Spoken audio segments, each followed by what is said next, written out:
Kompetisi 2026 Chinese Bridge South Sulawesi Regional Final digelar di Aula Stella Gracia School Makassar. Kegiatan itu diselenggarakan oleh Pusat Bahasa Mandarin Universitas Hasanuddin bekerjasama dengan Stella Gracia School Makassar.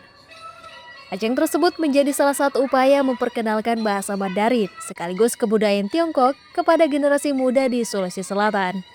Peserta yang mengikuti kompetisi berasal dari berbagai jenjang pendidikan, mulai dari sekolah dasar, sekolah menengah, hingga perguruan tinggi.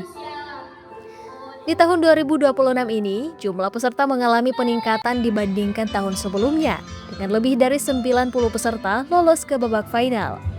Sejumlah perguruan tinggi di Makassar turut ambil bagian, diantaranya Universitas Hasanuddin, Universitas Negeri Makassar, dan Universitas Bosowa. Penanggung jawab Pusat Bahasa Mandarin Unhas Ria Rosdiana Jumhari MA PhD menjelaskan jika Chinese Bridge bukan sekadar lomba kemampuan berbahasa, tapi juga menilai pemahaman peserta terhadap budaya Tiongkok. Meski kompetisi itu terbuka untuk seluruh wilayah Sulawesi Selatan, namun peserta masih didominasi dari kawasan perkotaan karena pembelajaran bahasa Mandarin di daerah masih terbatas. Sebenarnya kita membuka untuk seluruh di Sulawesi Selatan, cuman kan yang baru mengenal Mandarin masih terbatas. Makanya lewat Chinese Bridge Competition atau kegiatan kebudayaan lain yang diselenggarakan oleh Pusat Bahasa Mandarin atau Prodi BMKT di Unhas, itu tujuannya supaya semakin banyak yang mengenal bahasa ini dan semakin banyak yang ingin belajar. Gitu.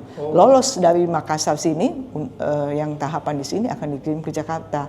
Di Jakarta bersaing dengan wakil-wakil dari Pusat Bahasa Mandarin seluruh Indonesia. Pemenangnya nanti akan dikirim ke Cina, bersaing tingkat internasional dari semua negara. Seperti itu. Jadi mereka tiap tahun melakukannya seperti ini. Melalui kegiatan itu, pihak penyelenggara berharap minat masyarakat untuk mempelajari bahasa asing tersebut dapat terus meningkat.